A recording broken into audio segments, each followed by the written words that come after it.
listening to the Narrative Podcast with Halsey Allen. The Narrative Podcast is changing the narrative one episode at a time.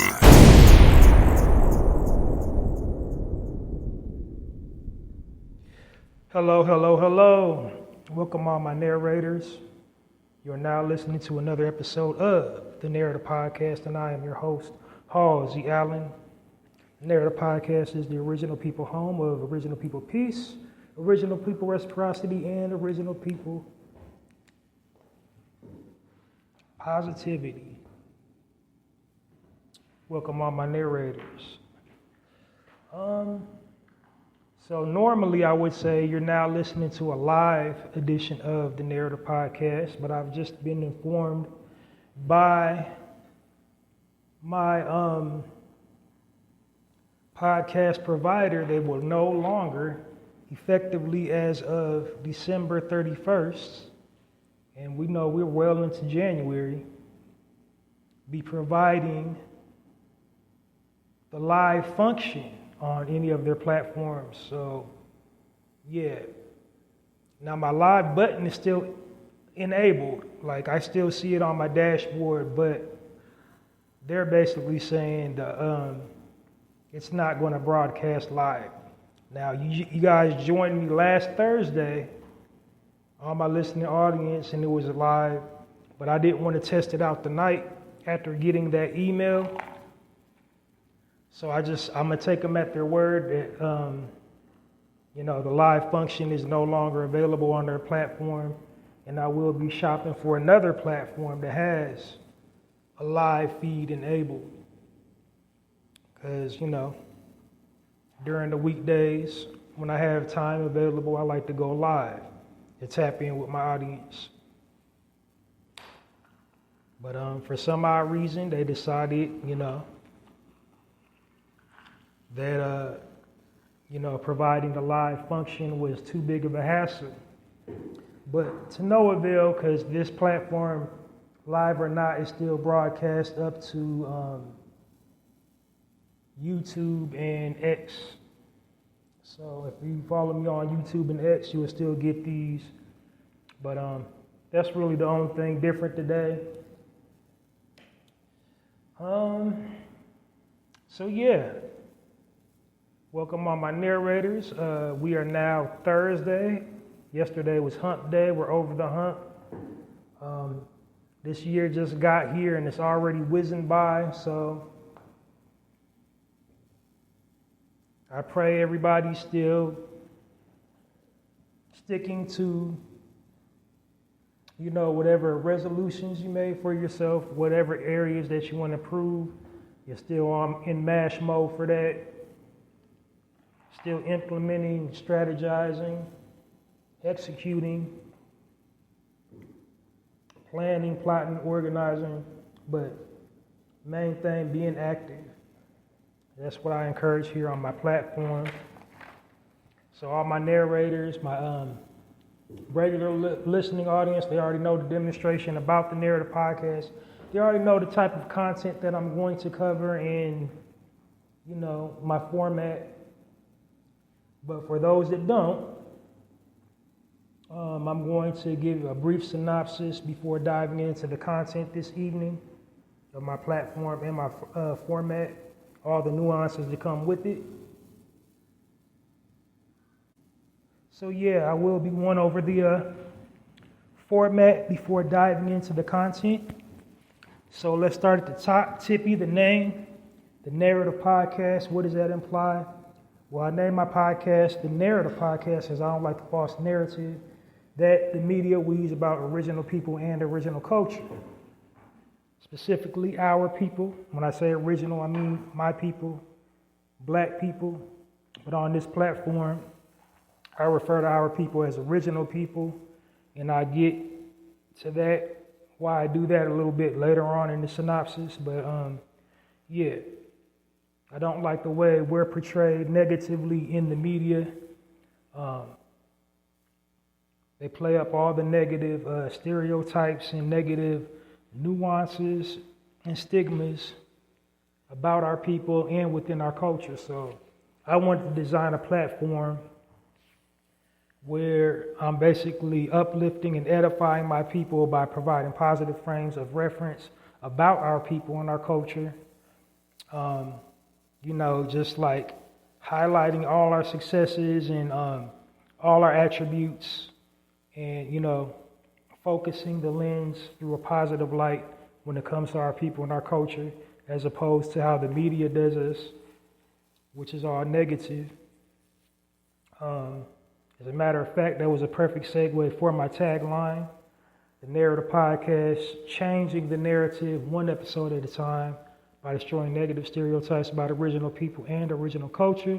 How do I destroy the negative stereotypes about our people and our culture? By providing positive frames of reference about our people and our culture. And that's what my entire podcast is dedicated to. My mission statement, if you will, is to provide the listening audience with positive frames of reference about our people and our culture. So like I said, the media intentionally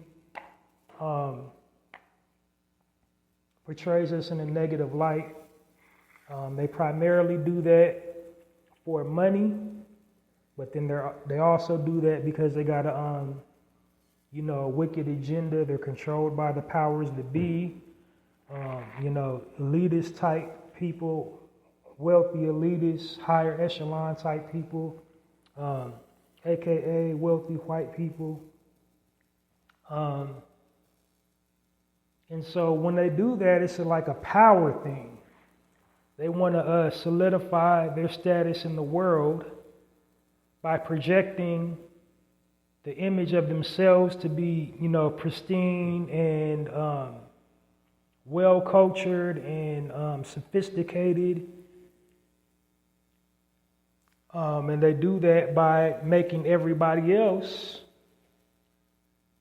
well-cultured, another word, refined. And they do that, they maintain their image by making everybody else appear degenerate in contrast to them, in contrast to their tax bracket.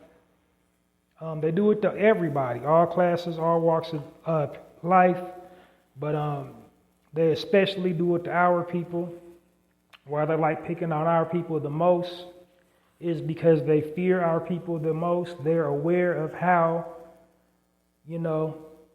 their past, how they acquired their wealth, how they acquired their power. So they're aware of their past, and they're aware of ours, and that frightens them, because they know their history and they know our history, and our history frightens them. And their biggest fear is that we would all start, getting along with each other and unifying, and do to them what they're currently doing and have been doing to us since really the dawn of time.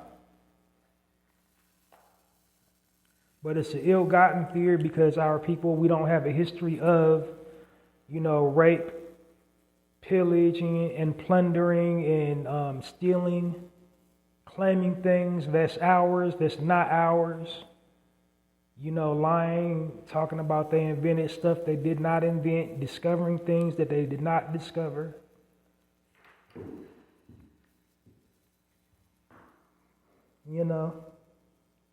So that's basically, what this podcast is about. But that's like the media, that's what they're all about, is, creating stereotypes and pushing agendas. And that's the agenda that they want for our people, is to push, the stereotype of degeneracy. They want to market our people as degenerates, as people with irredeemable qualities that's not, worth the oxygen in their lungs. That's how they want us. That's how they want to portray us to the masses. And as the old saying goes, he who controls the media controls the people. And that's exactly what the powers that be, that's exactly how they warp and, twist the minds of the people.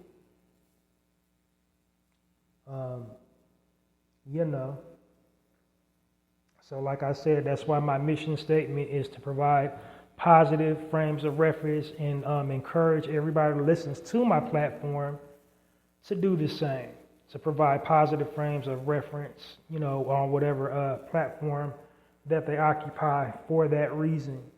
And speaking of platforms, which brings me to my next point, why I call my target listening audience my narrators, because we live in the digital information age, and like I said,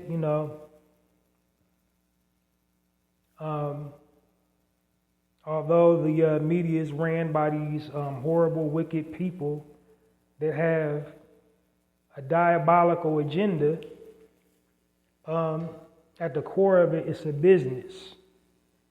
And the first rule of business is supply and demand. And the way people do business these days is online. They do statistical research. They do stats. They monitor what you're looking at, what you're clicking on. I guess they call them cookies. They go through your, search browser history. And like I said, we're living in the digital information age. People equate you as an individual based on what you're posting online. So whatever you're posting online, that's what people equate you as, like, your hobbies, your interests, whatever you're into. And then the powers that be, they go and create content to accommodate whatever your interests are or what they believe you're interested in.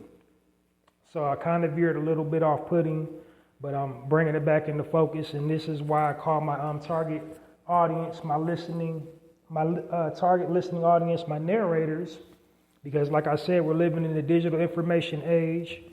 We have, for the first time in, ever, the unique ability to tell or narrate our own stories. We cannot control the perception of, the outside world, how the outside world perceives us, what they think about us, how they interact with us, how they engage us. Like I said, they only know of us through the negative frames of reference that they're given to them by the media. So it's up to us to tell or narrate our own stories, thus leveling the playing ground. It's not my intent to enlighten anybody. It's definitely not my intent. The Narrator Podcast is not my intent to seek acceptance or validation from people outside of our culture. This entire platform is dedicated to telling our stories accurately. And so, that's my primary, what I'm trying to push everybody to do is to utilize their platforms in an intelligent way, tell our stories, make us the heroes, whereas the mainstream media vilifies us, makes us the villain, makes us degenerate, criminalizes us, pushes this distorted image of us, lazy, degenerate, criminalistic, low moral. They're pushing the agenda of, pimp culture, whore culture, gang culture, gun culture, violence culture, all these negative stereotypes and stigmas within our culture. They're cultivating it online. And we, as a people, we're creating a market for it by appearing to them that we're interested in it. And so that's why, what I mean by, calling my listening audience my narrators. We got to start telling our own stories, because as long as they're in charge of telling our own stories, they're going to tell our stories in a negative way.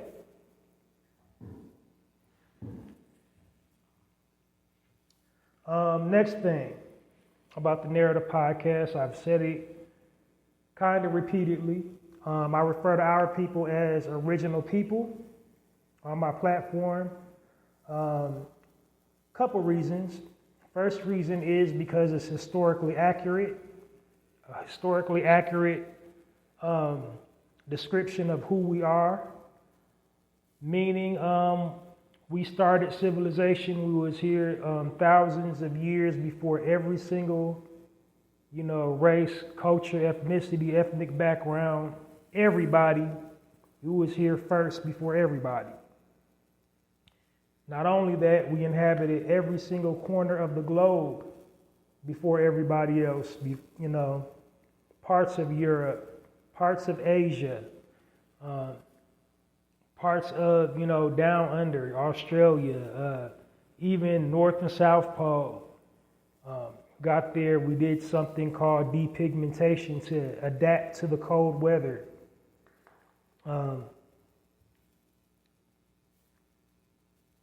Everywhere. There's not one Canada, like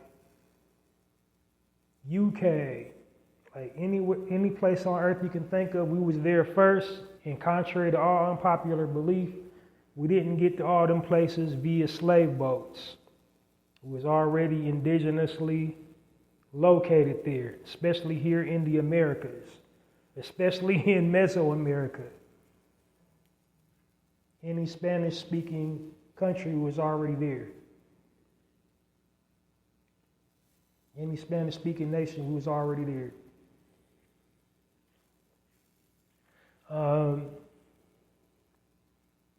And not only that, because like I said, in addition to us being the original man and woman of this planet, being located everywhere on Earth, there are several different kinds of us. We speak different languages. We acknowledge ourselves using different pronouns, referring to ourselves differently. But one thing we all got in common, we can all trace our lineage back to the original point of origin for all life. That's our common bond.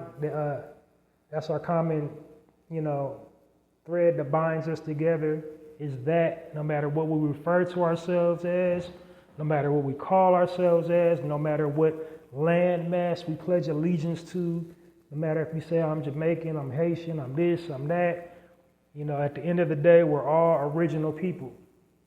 Everybody outside of our culture groups us into one category. We're the only people that are, separating ourselves.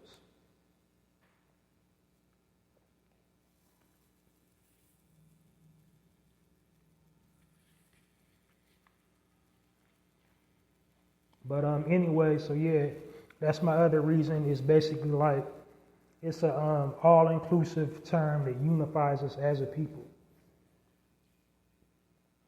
Now, when it comes to breaking that bread up, when we finally do get the reparations, it's like the people that was already here, we first in line for that. So not that, hurt nobody's feelings. We getting that.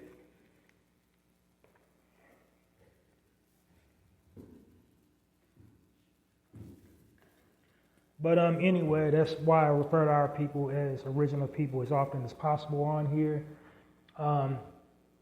Second order of business on the Narrator podcast. This is a time-sensitive. I try to make this a time-sensitive platform, meaning I try not to exceed 1 hour per broadcast. And the reason why, main reason is it's an audio platform. I have to keep my listening audience engaged and fully attentive to my content that I'm delivering. So I can't do that if I'm just talking in circles and going down rabbit holes and just not having a point. Because when I first started podcasting, that's exactly what I did and didn't get any results from it, no listening audience. And I'm like, I can keep on putting content out and I'm not getting any listeners. I'm not getting any downloads. So I was about 10 or 12 episodes in before I finally figured it out. So I went back and streamlined it and broke it down into sections and, try to time each section and For that, I got a more robust, marketable product. So like more people is keeping up. I can appeal to all intellect levels and keep people entertained and informed at the same time, and touch on a variety of topics. So yeah, I don't want to bore you to sleep, basically. That's why I try to not exceed 1 hour. Second order of business, I have 2 formats. This is like, it used to be my live edition before they took the live option away from this platform, but on this edition during the weekday when I broadcast, I essentially, the positive frames of reference that I share is just articles and then commentary on current events happening around the world that, within our own community or around the world from our perspective, like whatever's happening in the world through our eyes, because like I said earlier, the media go out their way to have us looking and sounding crazy. So when I'm delivering commentary, basically controlling the narrative, because they'll project a false narrative. They just have us just looking like degenerate heathens. So when I'm delivering content, I'm, bringing whatever's going on in the world or within our community in focus through our eyes. What's that mean for us? The sole purpose of the Narrator podcast, some more misnomers. This is a positive space. I don't do any bashing. I don't drag brothers and sisters through the mud. I try to discourage gossip and slander. This is a positive space. This is the primary function of this podcast, to uplift, educate, and edify our people. Or like keep the conversation going about important things that we need to be talking about and that we need to be focusing on as a people. And what we don't need to be focusing on is being ops to one another. Like, we're the only group of people to get attacked from all sides, but yet us getting attacked from all sides, we make a special time to, attack one another. And partially is because, or majority of it is because we've been programmed and conditioned to by the powers that be. Which brings me to my next topic. Like I said, this is a positive space. If I bring up famous people's names, it's not to stay relevant or clout chase. No, when I'm bringing a celebrity's name up, it's never to denigrate or to tear them down. It's just to illustrate a point, because my podcast focuses on, yes, we have all these issues, X, Y, and Z issues that we need to work on, in-house issues that we need to work on as a people. But, here's why we do this. Here's why we, act like this, and why whatever's going on in our community happened. This is why this happened. This is why, and if I bring up, famous people's names, just to illustrate the point of why that's happening. I'm not a know-it-all. I don't think I know everything. I'll immediately say I don't know why. I don't have the answer. I don't have the solution if I don't know why, these two group of people ain't getting along with each other within our community. But yeah, that's basically the direction all my content is going and focused on. It's just focused on the why. Because me personally, I'm very sick and tired of every time something happens within our community, it's always, we need to do better. We got to do better. We need to do better. The people that has literally had every single thing done to us by every single other race and ethnicity you can think of. But every time something bad happens within our community, we need to do better. So, that's the focus of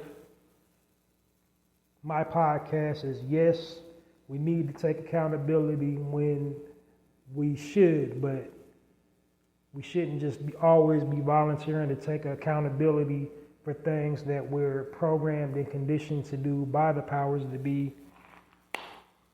We just shouldn't always volunteer for that.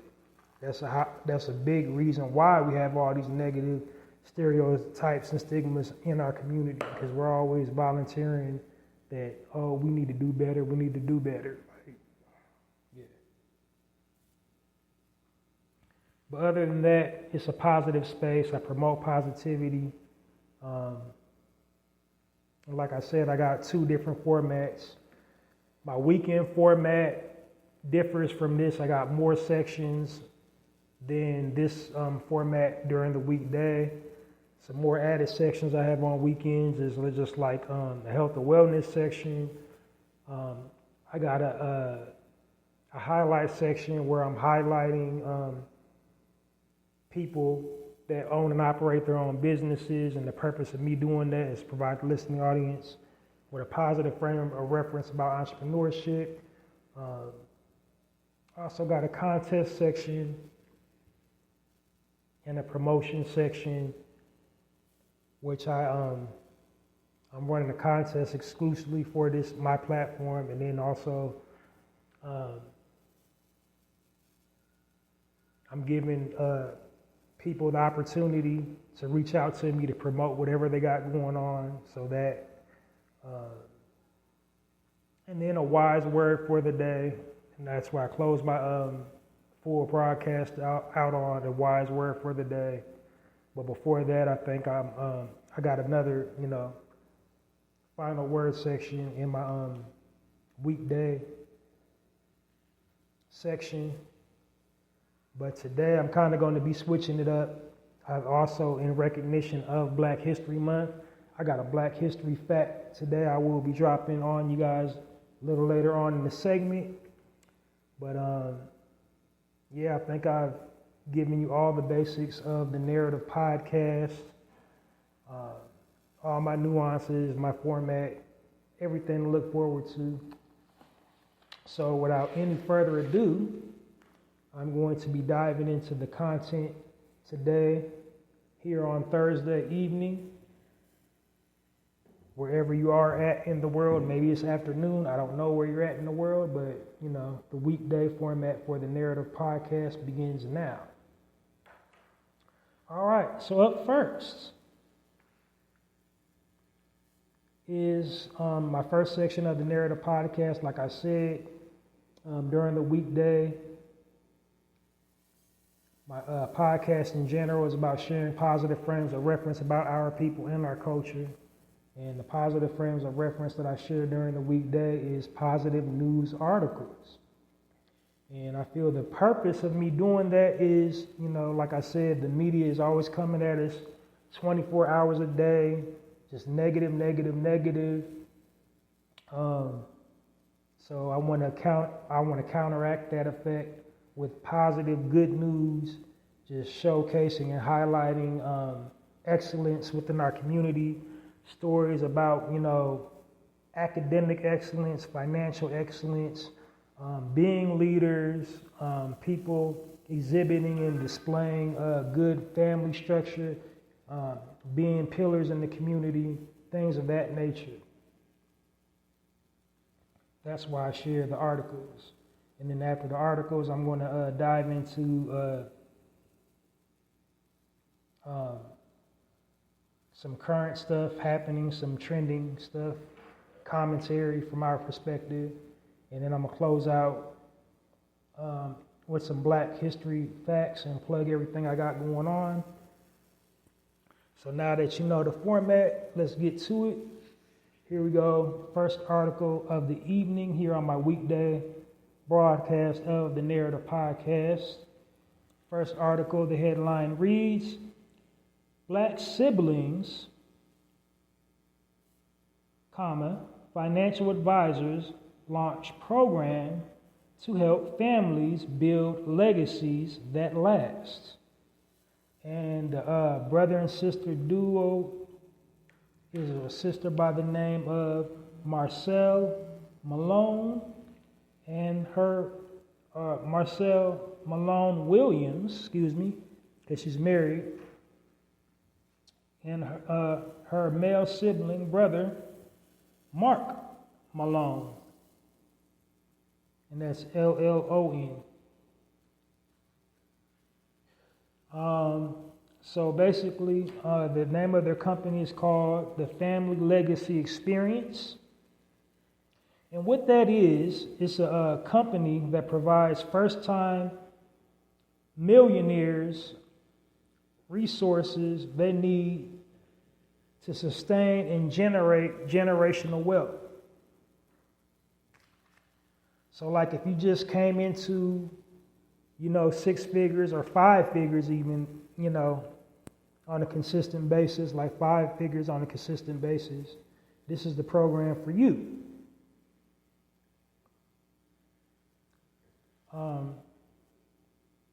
Because to break this generational curse, that's the best way to break the generational curse is by having workshops and being solution-based.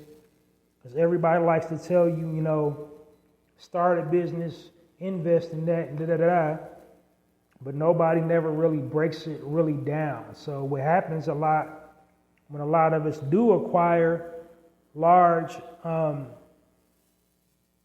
when we do get a spike in income, say we do like win the lottery or just, working, putting it away, getting wealthy through different endeavors, whatever you're good at, just finally you come full circle one day and bam, now you're a millionaire. It's like, what do you do with it? Well, here with their company that they've designed is a schematic program that will provide the people that enroll in it step-by-step guide on, tangible ways to keep on producing passive streams of income without tapping into your lump sum, and making lucrative investments in how to manage your time wisely, and how to basically just have your money continue to make money. And they're qualified because they're like 5th generation entrepreneurs. Every single person in their family, on both sides, on their mother's side and on their father's side, all own their own businesses. So they don't have a struggle story. So they don't have a rags to riches tale. They've always, they was born into wealth. And so they're sharing the secrets of how, their family accrued wealth and how families should accrue wealth. They offer a 12-month online program that offers families in-depth coaching, money behavior, and generational wealth building strategies.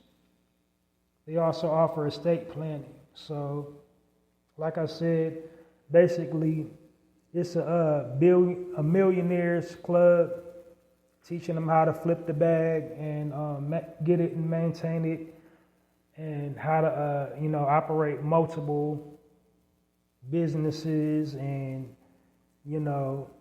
get all kinds of tax write-offs and deductibles for their businesses. Basically, it's an online cheat code for millionaires.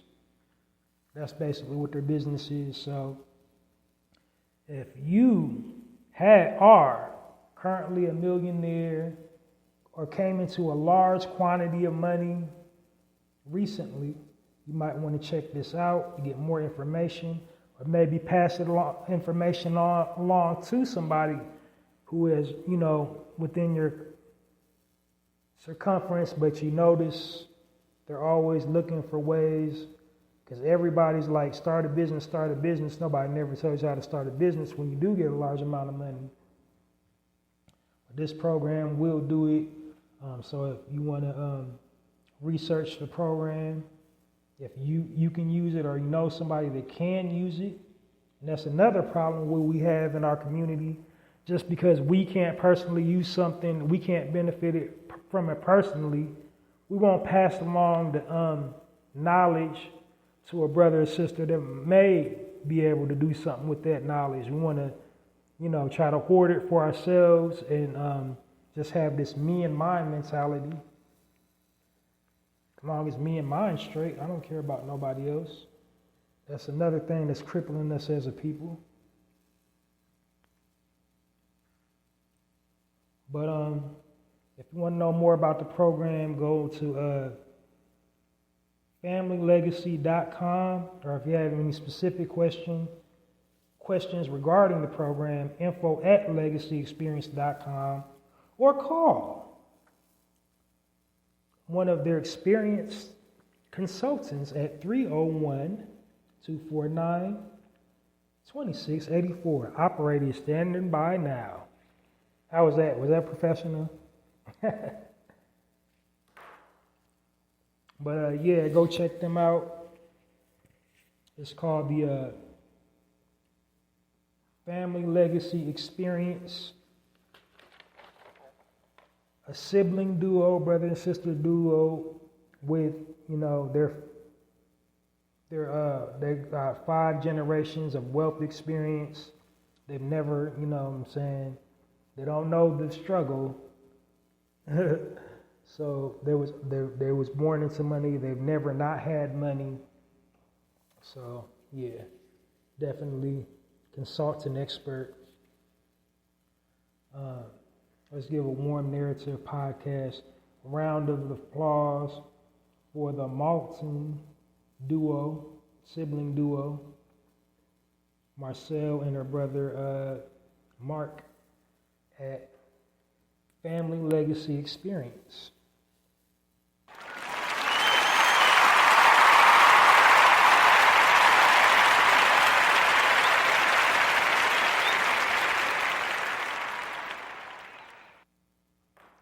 All right, moving right along. Next article on the Narrative Podcast. The headline reads, The Weeknd partnered with nonprofit to provide laptops, tutoring, and more to 10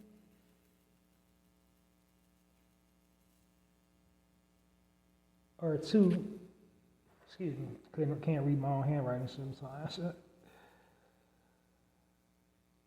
Laptops and tutoring and more to 1,000 members, homeless children. Why does that look like members? Okay, so this is really old news. This happened, I believe, last year, but it came across my feed recently.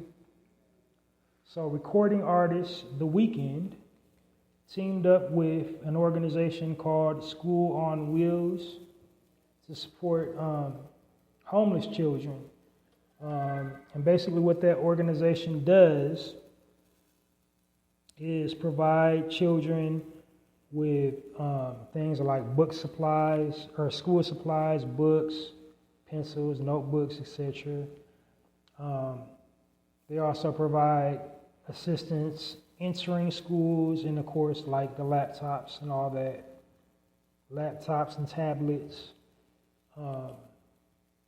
They also offer online tutoring.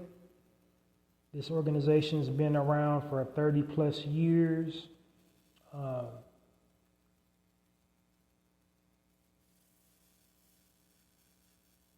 Their motto, their mission statement is to uplift disadvantaged children. If you want to know more about the organization, go to schoolsonwheels.org. They got all kinds of ways you can, help out. They got a donation button. Click on that to see how you can participate in donating to their cause, or how to refer a family that may need the assistance of their program to it. They also have resources for adults. They have resources for the parents to find jobs and to get out of the homeless shelter. So once again, it's always a pleasure to hear one of our entertainers giving back to the community. There's a lot especially nowadays. You just always see an entertainer within our community always, involved in something negative, something slanderous, something scandalous. So it's always a pleasure to hear one of our entertainers giving back. So join me into giving the weekend and schoolisonwheels.org a warm narrative podcast round of applause for their contributions to the youth.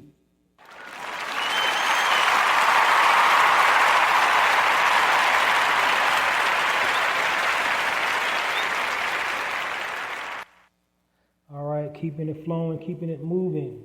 Next article here on the Narrative Podcast, the headline reads, 30-year-old model overcomes colorism worth $9 million and has huge Instagram following. And bear with me, this sister is, she is Sudanese. She's from Sudan. So if I, mispronounce her name, forgive me, but I'm going to do my best. So it's Naya Kim Gatwe, NYAKIMGATEWECH. Her online handle is the Queen of Dark, because she's tremendously dark-skinned, like she's ebony for real. She is the color ebony for real, like, yes, she's extremely dark-skinned, but very lovely, very elegant, radiant, statuesque figure. She's just like a living art piece. And the unique thing about her is she's been pressured by the industry for years. That's kind of something in African culture, though. A lot of our sisters over there in Africa and in the islands, they bleach their skin. And she's been pressed by the industry to lighten her skin. And, she refuses. She keeps her hair natural, so her hair is her hair. She don't do wigs or weaves or extension. It's all her. So she's all natural, which, she's a phenom in the modeling world because all her looks are natural. So no BBL, no Botox. It's all her.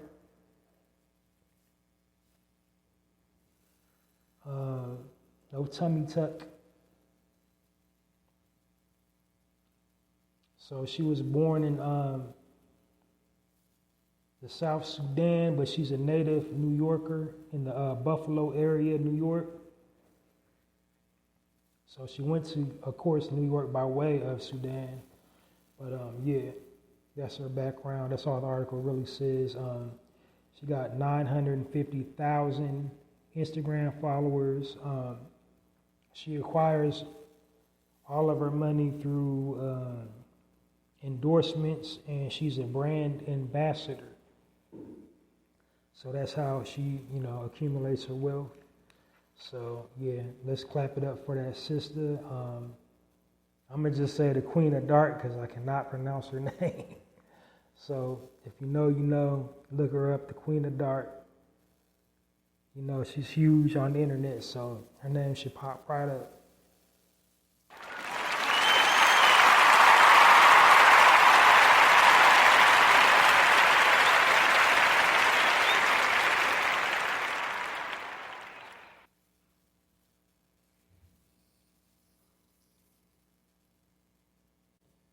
All right, we're just about done with the articles. I have one more article after this, and we're going to dive into the commentary this evening. So second article, the headline reads, Proud mom from New Jersey celebrates her daughter's doctorate degree with an interstate billboard. So basically she rented a highway billboard to, announce her daughter's accomplishment.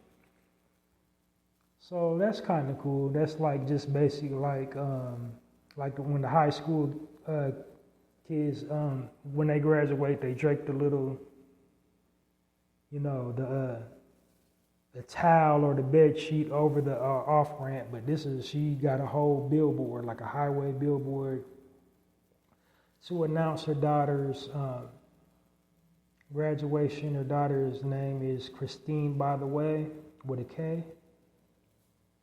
And this happened in Camden, New Jersey. The mother's name is Kendra Busby. Daughter, same last name. She earned a psychology doctorate from Philadelphia College of Osteopathic Medicine. So basically, she's a bone doctor.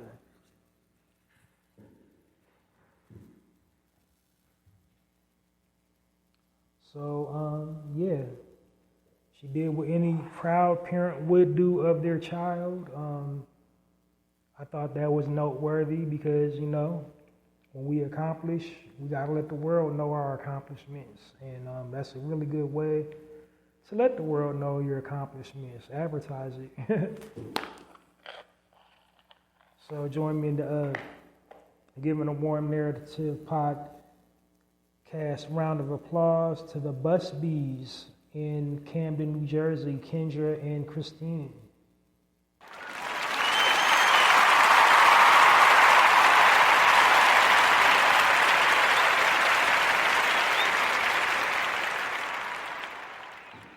All right.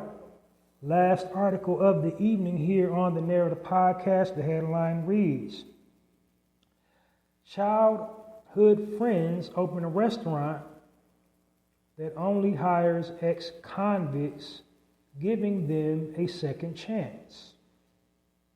And the name of the establishment is called Down North Pizza. That's located in Philadelphia. So they in Philly. Don't say what side of Philly. But if you're a Philly native, wherever Lay Avenue's at, the address is 2804 West Lay Avenue. Telephone number is 215-377-9787. Or you can go online to www.downnorthpizza.com to find out about their delicious pizza toppings and more about their program that they have for helping recently paroled inmates.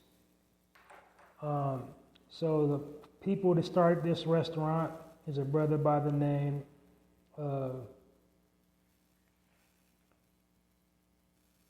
one sec. All right, took me a little second, but the owners' names are Executive Chef Michael Carter and Brother Muhammad Abdul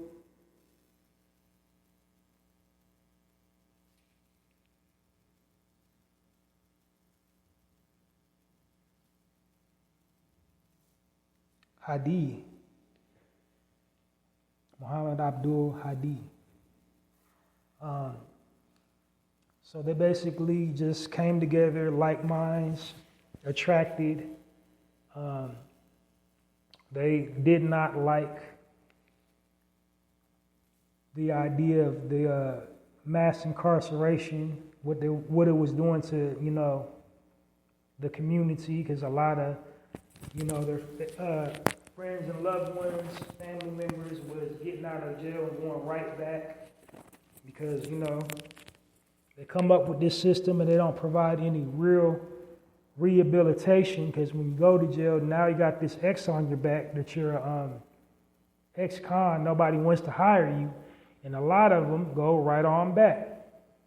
So they provided, I guess they both like pizza and was like, hey, let's start a pizza joint. Got together, developed some pies, and, had the inmates do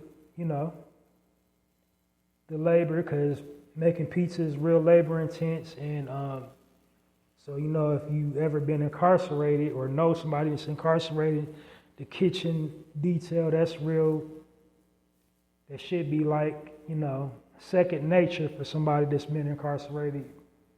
Because it's like, they all do it at some point during their sentence, the kitchen detail. At some point during their sentence, they help with the food or they do the dishes or something, some type of back of the house type function. But they created a outlet for ex-felons to get back on their feet and, rekindle their self-esteem, because it's like hard, when you're out. I haven't been incarcerated, but, I got a lot of family, friends, and loved ones, and I've seen the struggle, seen it with my own eyes, the frustration. They got all the qualifications.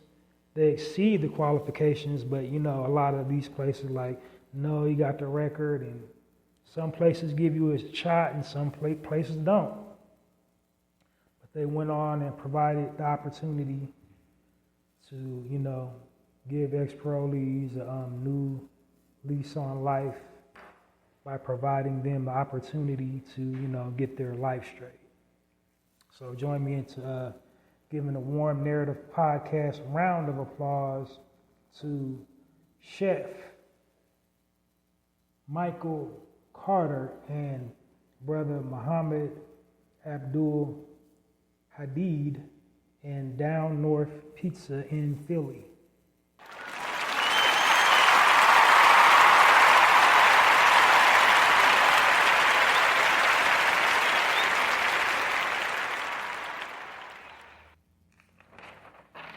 All right, so that was my last article of the evening. So I'm going to hit y'all with a Black History fact before diving into my commentary. So today's Black History fact here on the Narrative Podcast. I'm sure we're all familiar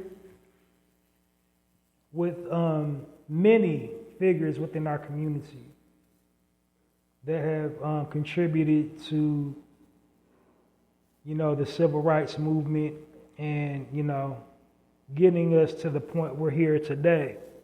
So one of the biggest people that we hear about, especially around this time of year, is a sister by the name of Rosa Parks that refused to give up her seat and essentially was the face of the Montgomery, Alabama bus boycott. But did you know there was one young lady that came before her? No. Well, the young lady, her name was Claudette Colvin. So back in 1955, she was only 15 years old, and she was on the bus, and she refused to give up a seat to a Caucasian passenger. For those that don't know, that was the rule down south before, the Montgomery bus boycott. If the bus was full, original people, or aka black people, we would either have to get off the bus, or if the bus started filling up, we would have to move to the back of the bus for Caucasian people before the Montgomery, Alabama bus boycott that was all over the nation. I like how, a certain group of people to tell us to just get over it.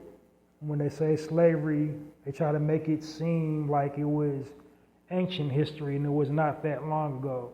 I like how, they try to glaze over civil rights history and it wasn't all that long ago. Like 60 years ago, it wasn't all that long ago. They try to put it in black and white, all the photos of the revolution, to make it appear to be like it was just ancient history, and it wasn't. But anyway, that's the Black History Fact for this evening. Claudette Colvin. So give it up for our sister and our sacrifice, Claudette Colvin. You know, we are forever indebted. We also love and appreciate our sister Rosa Parks, but, you know, somebody was before her, a couple people was before her. This is just, you know, one that came across my feed.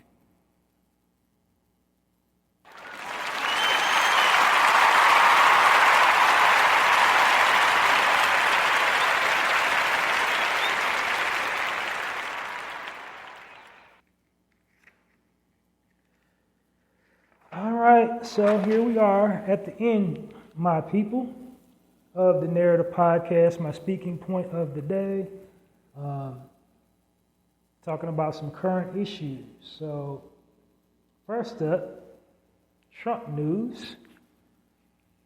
If you didn't know, Ron DeSantis is now officially out of the running, took himself out of the running and endorses Donald J. Trump for the presidency. So it ain't nothing new. I've been saying it. Like I'm not endorsing him. I'm not endorsing Republican. I'm not endorsing Democrat, grassroots, a left or right or red or blue. I'm not endorsing none of it. I think it's all a crock, me personally. I think this whole democracy thing is a crock, especially in concern to our people. But when we vote, we should take out the emotion for those that believe in voting. You know, get out of your feelings and get into policy and look at who got something on the table for us. That's all I'm saying. I ain't telling you how to vote. Like I said, I think it's all a crock. Like, you know, Republican, Democrat, Independent, Liberal, Conservative, all of this some BS to me. It's some old bull. But yeah, that's what's going on. Like I've been saying, this dude is fitting to be president of the United States again. Like, do y'all honestly think how them folks, them damn folks, when they went up to that Capitol Hill and did what they did, you think, you know, they want to let dude be president again? Like, even the Democratic Party right now dislikes, is, you know, don't like Biden's performance, especially after giving all that aid to the Ukraine. You know, hasn't done anything, no type of securing our borders, nothing. Like, taking away, giving our money away for our in-house issues, our, you know, veterans, war disenfranchised war veterans, our homeless people that could, like, benefited from all that aid that they sent over there. Our hungry people, our people struggling, you know, with rent, with utilities, with everything. Y'all, you go give $1 billion to a country that can do nothing for us, can't even do nothing for themselves, don't have anything we need or want.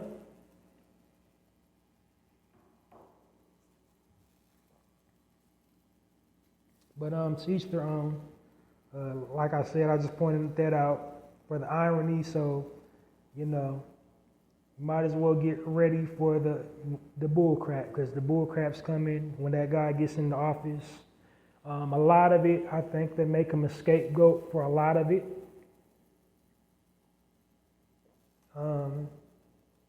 Some stuff we don't like the way he says it, but some stuff he says is the truth, which I'm segueing into my next point, especially about China. Speaking of China, over there they're experimenting with a virus X, an X virus, or V word for the algorithm. I forgot to say V word or whatever. But so they said they were studying it to develop countermeasures for the C-19.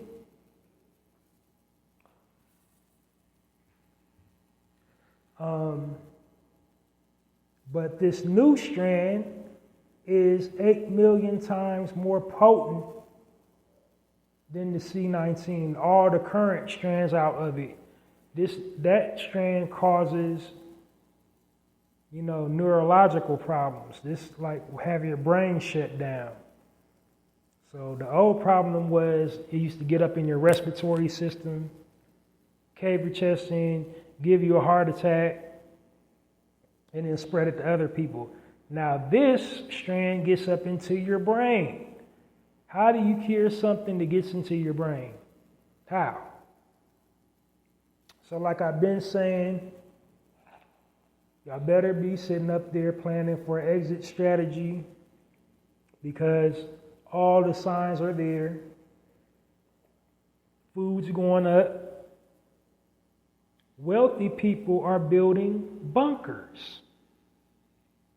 There's underground, like, grocery stores. Like, they're literally in every city, like, got an underground, like, little bulk supply of food. Like, places like Walmart and Costco and stuff like that got little underground bunkers of food.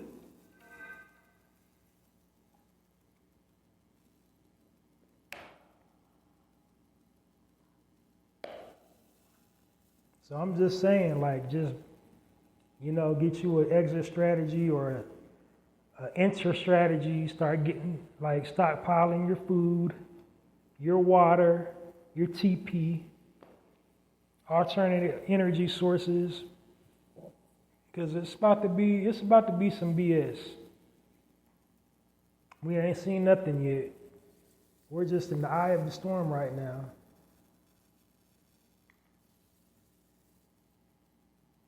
So that's what's going on all around the world. So I'm going to cover this next topic. I don't believe, like I said, this is a gossip-free zone, but I'm just here covering it from the perspective of networking and dialogue within our community.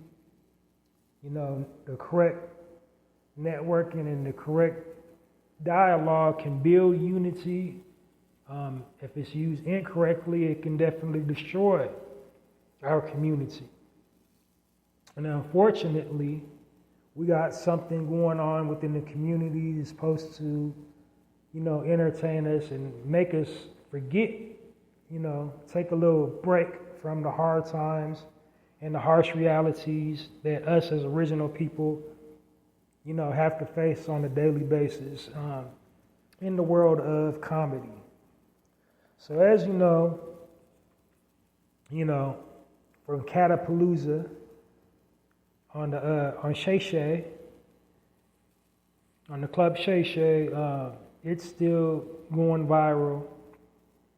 So most recently, like everybody been putting their little 2 cents in. Most recently, our brother Dave Chappelle, he voiced his concerns and his personal issue that he took with comedian Cat Williams about his remarks he made on Shay Shay, on Club Shay Shay.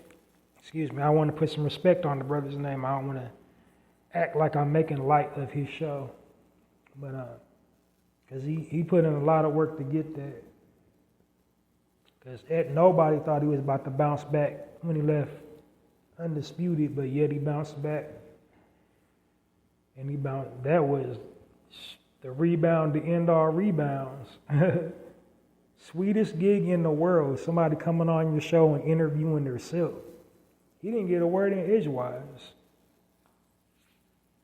But anyway,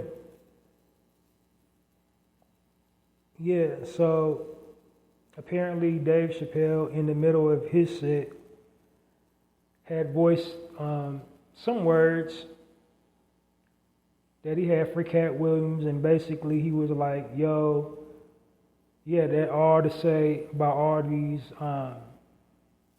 black comedians, you ain't say nothing about them white boys. That's not his exact words, I'm paraphrasing, but it was something to the context of that. And in the middle of the show, in attendance, also hosting and in attendance of the show, was a comedian by the name D. Ray Davis, who is like really good friends with Cat. They were, on a show together called Wild 'N Out, but I think they knew each other and toured with each other before Wild 'N Out. So they had a bit of history, and he was just like, he was commenting to Dave to utilize his platform better, and reminding him of his status, and basically, he was basically like, you're being a hypocrite because you using your platform, you're on the mic right now, and he's not here to defend himself, and you're saying stuff, and it doesn't look like, you watched the entire interview. And so I'm kind of 50-50 myself on it. I'm 50-50 on it because on one side, like, that was my criticism for Cat. I felt he could have been just as impactful if he didn't mention anybody from our community, if he wanted to, reveal the grimy side of comedy. I feel there's just as much Caucasian people, if not more, who are guilty of derailing comedians' careers than in our community. But I'm thinking that he brought their names up because he was basically coming from the perspective of, these people are allowed themselves to be used as weapons to gatekeep, the up-and-comers, and,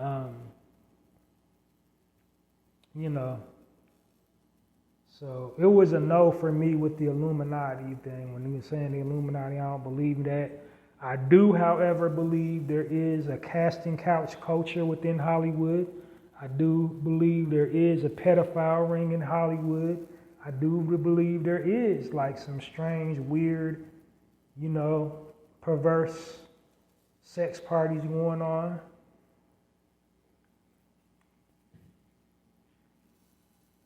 Getting strange for some change, as they say. I believe there's a whole lot of that. I don't know. But anyway, he got to talk his talk. And because all those comedians he named, they went on the show and they said something about him. Now, and where I'm 50-50 at is like, yeah, I feel he should have said more Caucasian comedians' names than he did, more Caucasian people. But Dave, he had it wrong. He said he didn't say no white boys' names. And in fact, he said two very big, influential ones. He said like Epstein or Goldstein within the interview, one of the Steens, I don't remember which Steen, but one of them Steens he said, and Joe Rogan, who's always kind of, got that N-word energy on his podcast, for the Planet of the Apes type thing that he has said. He's always like, laughing about a little too hard about stereotypes in our community. Like, yeah, I don't think nobody should, just be so uptight you can't laugh at yourself. But it hits different when somebody outside of your community makes observation. So upon re-examining his comment, I was almost inclined to give Joe Rogan another pass because he said, dude, I was in the Planet of the Apes. I watched it when it first came out. That was just one of the movies you just kind of sort of watch. I watched it and didn't really take it in, but since the quarantine lockdown and everything that happened within our community, that summer Discord that we had, it tied right into, the theme for the Planet of the Apes. So I kind of saw a little bit what he was trying to say when he said that now. Because when you watch the movie, they did everything to them apes that they're doing and have done to our people. They injected them with drugs. They tried to make them, tried to assimilate them, strip them out of their natural habitat, tried to assimilate them into living a way of life that they thought they should live, abusing their authority over us, punish us for trying to do for ourselves, punish the monkey. I'm just talking about us. I'm just trying to show you the parallels. Punishing the monkeys for trying to do stuff for themselves, punishing the monkeys for, getting to the point where we're not going to take it anymore. They're going to take it anymore. But I kind of get what he was saying, but it messed it up with the stereotype of us being compared to monkeys, when in reality, if you look at the physical features of the monkey, I think you will find, they look more similar to the monkey than we do. But anyway,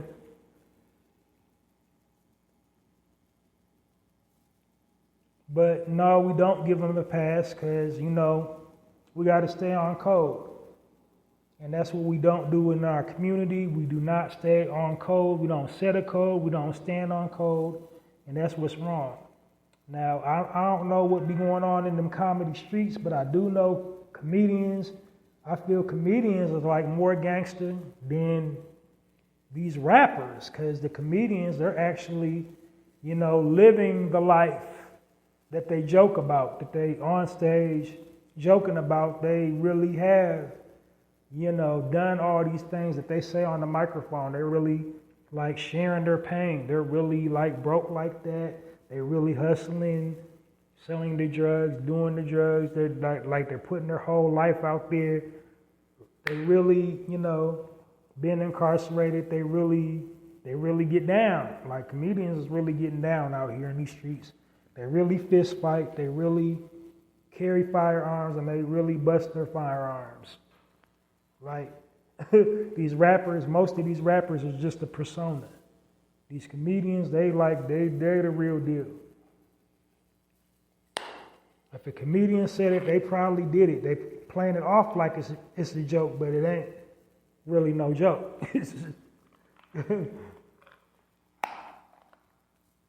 But anyway, that's all I'm saying is I don't care. I'm not on nobody's side. I don't know. It could be. Nothing's out of the realm of possibility. I don't know what's going on the comedy streets, the industry, the comedy industry. I don't know nothing about that other than the rest of y'all, which y'all see on TV, which you see in these specials. It's all entertainment to me. It's all funny, but each side is exposing something, saying their piece. The only thing I would point out to all the comedians, voicing their opinions, as they have the right to do, about their craft that they're in, you know, to take pride in their craft and protect their craft from all invaders, including people within the craft disrespecting the craft. Because their craft is really our culture. Our comedians are like, you know, the mouthpieces for us. They're the best. I've said it. Our comedians is the best comedians ever. Like, everybody loves our comedians.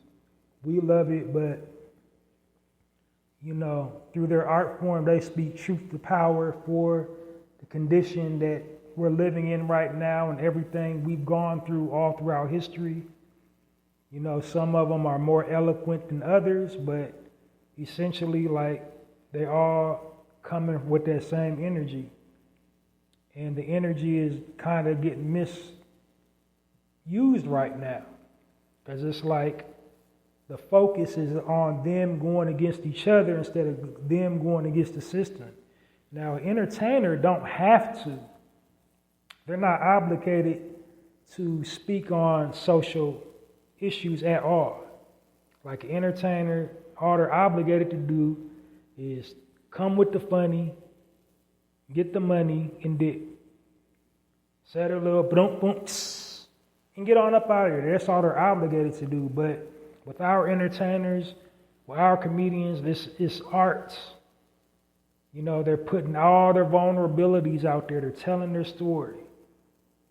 And our comedians, I said it and I say it again, they're the best at that. Nobody can trump one of our comedians, even one of them that's not so funny. Like, and it's all, you know, subjective. Just like everybody got their favorite, you know, sports player. Everybody got their favorite singer, rapper, whatever. Everybody got their favorite. You know, everybody got their favorite comedian. And it's all subjective. Like, I don't think one's, like, it's all just depending on who it's from, you know? But I would just say, like, whatever is the misunderstanding, whatever the back and forth is, they all get to a space where they can, like, mediate and, okay, let's get back to the funny.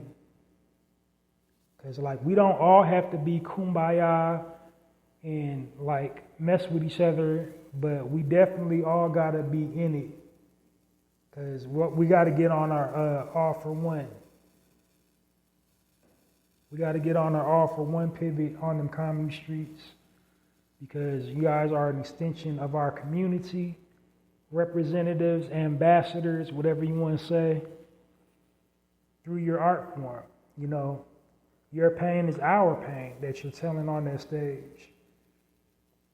And so we got to put the focus back where it needs, our children, our community, you know, our family structure, our love, our passion.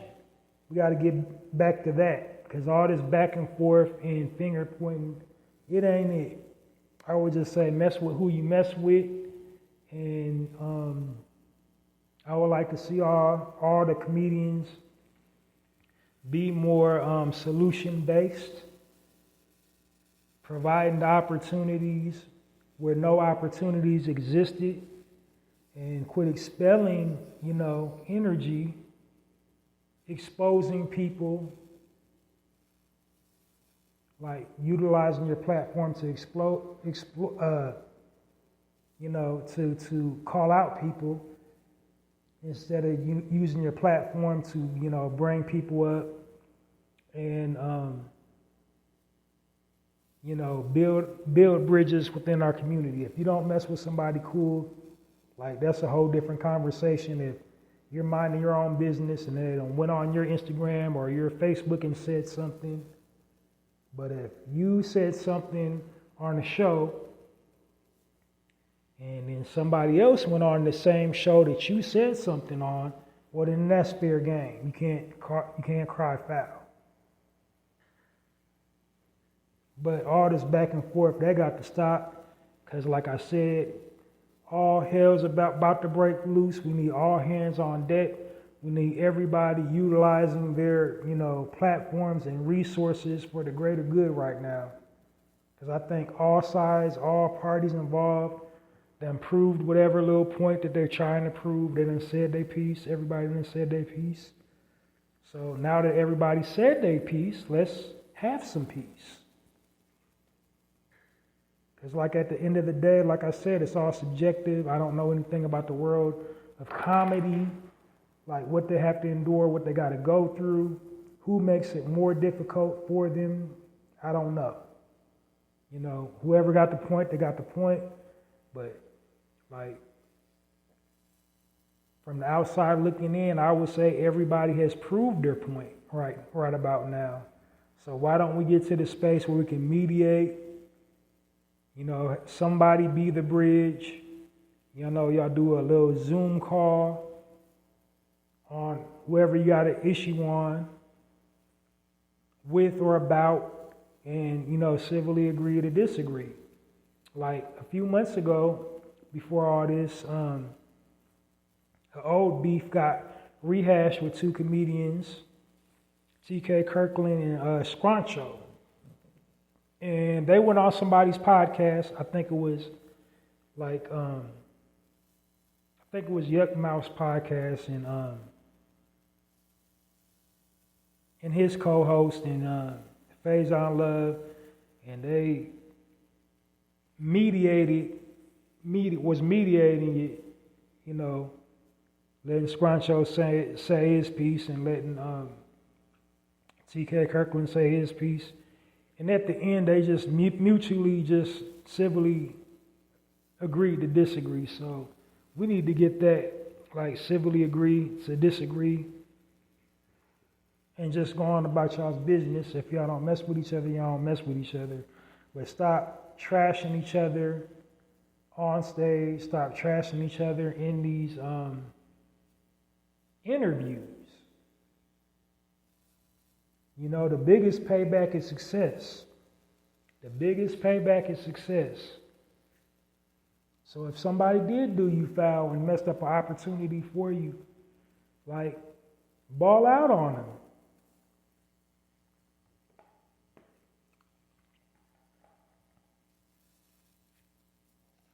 That's the biggest payback in the world. Success. Because all these comedians, they generate some money that can go back in the community. Like the comedy game, they generated some huge capital. And if all the comedians got on one accord and got some like real plans in motion, got some direction behind it, unstoppable, undefeatable ain't a word. We would be undefeated. Like if more comedians, they just like partnered up and paired up and did collabs to, do things within the community and build institutions. Because that's what we need to be doing right now. We need to be building our own institutions so we don't have to worry about the gatekeepers.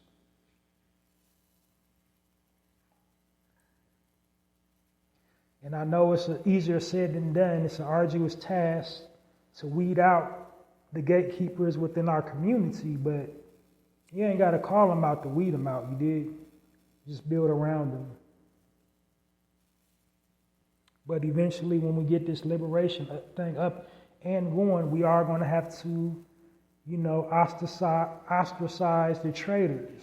Because if you a gatekeeper, you are a traitor to the cause, and you got to go. You can't be sitting up here and come to us after they done did you wrong and thinking we want to throw the dashiki on to defend you when you done sold us out to them. And then you got your money and then you keep going back and you keep going back. Taking money out of our community.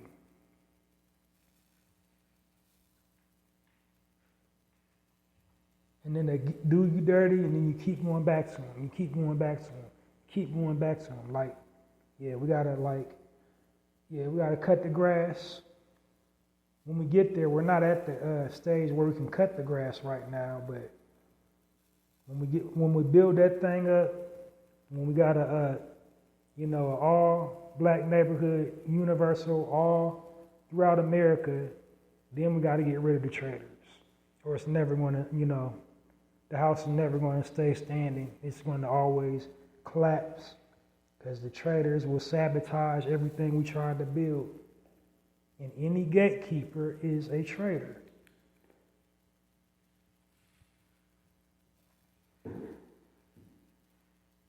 But other than that, do your thing. Love and respect all the comedians. Love and respect the craft of comedy. That's truly an art form. And, anybody talented that's been, blessed with that talent is exceptional, especially within our community. Because, we got to laugh at all the stuff we done been through. So, salute to anybody in the comedy game. Like I said, I ain't taking no sides. I was just trying to put it into perspective. I feel like all men be men. If you got a disagreement with another man, reach out to that brother, say it to their face or have somebody mediate. Because you feel like if you in their presence, you might do something to them. Try to squash it or get to an understanding where okay, you over there and I'm over here, let's not be in the same area. And the same with females, because a lot of female comedies got beef. Comedians got beef. Same thing, handle grown woman business, grown man business. But not just in the field of comedy, all forms of entertainment within our community. Sports, the record industry, acting, we got to cut out all this beef stuff because it ain't cool. We're going to just keep on getting picked off if we don't get some structure. That's all I really got to say about it. That was my only topics that I had for this evening. So without any further ado, I'm going to close this segment out of the Narrative Podcast. Like I said, this platform, they are no longer doing the live feeds, so I'm not going to tell you to check me out during the weekday so you won't miss a live, but still check me out during the weekday, whatever you get your podcast information from, because, so you won't miss a weekday upload of the Narrative Podcast. And I do my weekday uploads, probably Monday through Thursday, because I do my full episodes on the weekends. I don't never want to overlap, so I've never done a Friday. But wherever you get your podcast information from, download this episode and all previously recorded episodes of the Narrative Podcast. Your best bet would be to follow me on YouTube or X, because this platform, when I'm done recording, it records automatically up to, YouTube and X. And I'm Halsey Allen on X. And I'm also Halsey Allen on YouTube. So, subscribe to my YouTube channel, hit the notification bell, and you'll always be alerted whenever I'm broadcasting. Well, that's it and that's all. I am out of here. Also supports my book. I've written a book on, it's available on poetizer.com. Poetizer.com has their own virtual bookstore. So go online, log on to poetizer.com and click on bookstore and, purchase my book, The Black Card. It's in their virtual library. The Black Card basically is an all-inclusive look, or all, encompassing look at us as a people, captures everything about us, all the nuances of our people and about our culture, positive and negative. It's a 30-page book of poetry, very creative. You will love it. It'll make a good coffee table read or a good travel book or a good chill book. So go on poetizer.com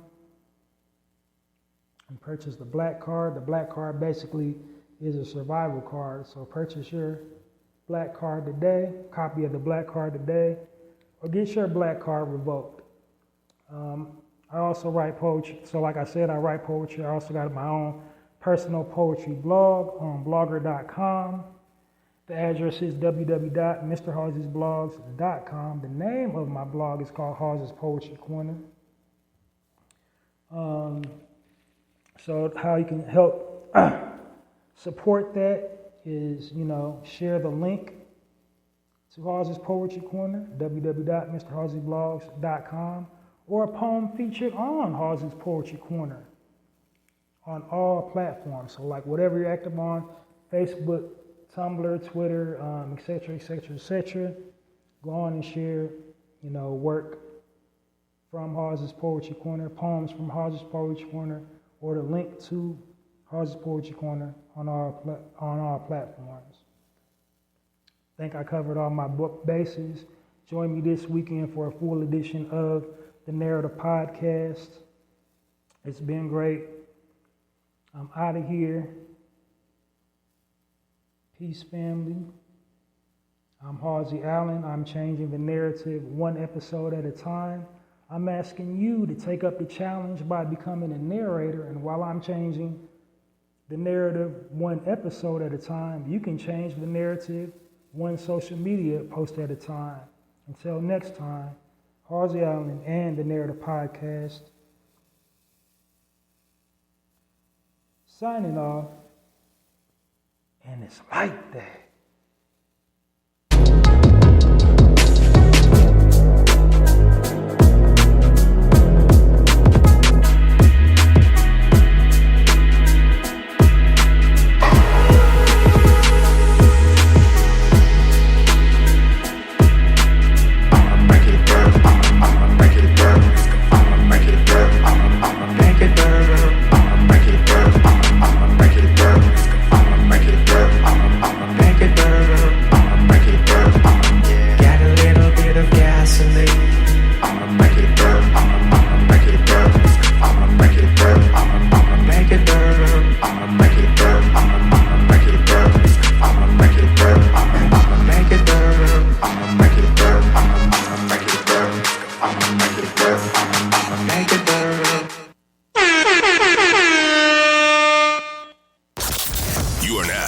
Listening to the Narrative Podcast with Halsey Allen. The Narrative Podcast is changing the narrative one episode at a time.